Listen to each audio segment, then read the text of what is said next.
স্বজন হারান আপনার কেন আপনার ভিতরে আছে? আমি একমাত্র সাক্ষী মাননীয় প্রধানমন্ত্রী, যখন আপনার সাথে মহাপরিচালক কথা বলে হাইকোর্ট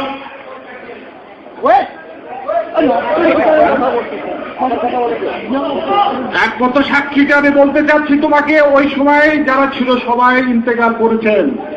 মাননীয় প্রধানমন্ত্রী আপনার সাথে যখন কথা হচ্ছিল মহাপরিচালকের, তখন উনি আপনাকে বলেছিল, ম্যাডাম সম্ভবত 44 রাইফেল ব্যাটালিয়নে একদল বিদ্রোহ করেছে রিবেল গ্রুপ, সম্ভবত আপনার সরকারকে ইমেজ নষ্ট করার জন্য এই ধরনের কাজ করেছে।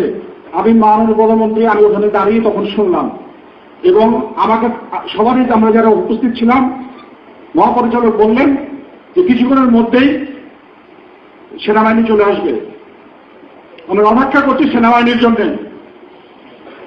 তার আগে আমাদের মাননীয় সেনাপ্রধানের সাথে আমার মহাপরিচালক কথা বললেন, তখনও শুনলাম সেনাবাহিনী আসবে। কর্নেল গোলজার যেহেতু র্যাব থেকে এসেছিল, সে তার নিজস্ব চ্যানেলে বিজি র্যাব থেকে শুরু করে সবারই সাথে কথা বলেছে। আমার সাথে ডিএমওর সরাসরি কথা হয়েছে। ডিএম আমাকে বলছে, জানান 46 ব্রিগেড থেকে 2টা ব্যাটালিয়ন মুভ করছে, যা একটু অপেক্ষা করো। যদি তখন আপনি সেনাবাহিনী পাঠাবেন, র্যাব পাঠাবেন, আবার আপনার বন্ধুরা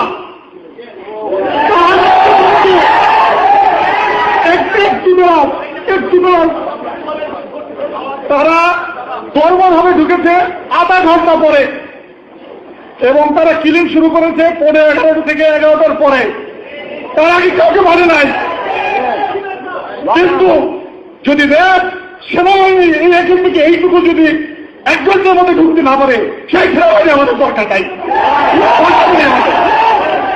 দরকার নেই আমাদের।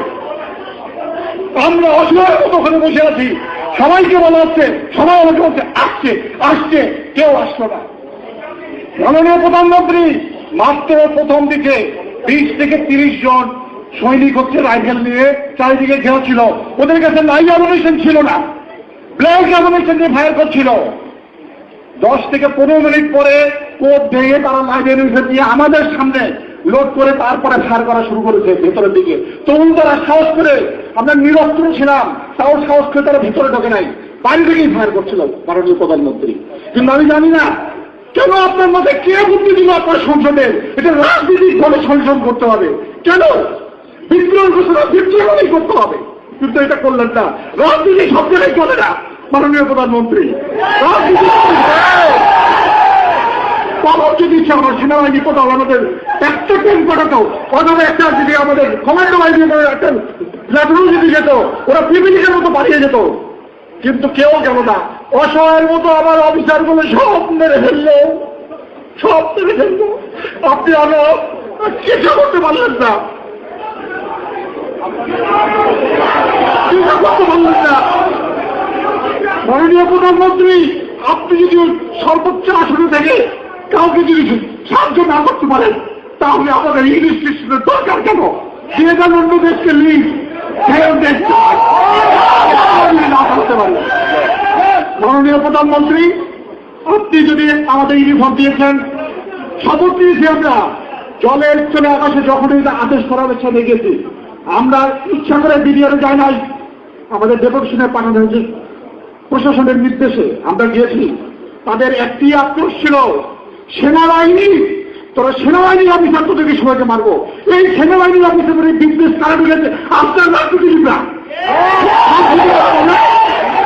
তারা সংসদে বলে আইএমএফ কে দেখে কি হচ্ছে, আইএমএফ ইয়াজউদ্দিন, মঈনুদ্দিন, ফখরুদ্দিন, তাহলে ওই সময় 3 জন যদি না থাকতো তাহলে এই দেশের কি হতো?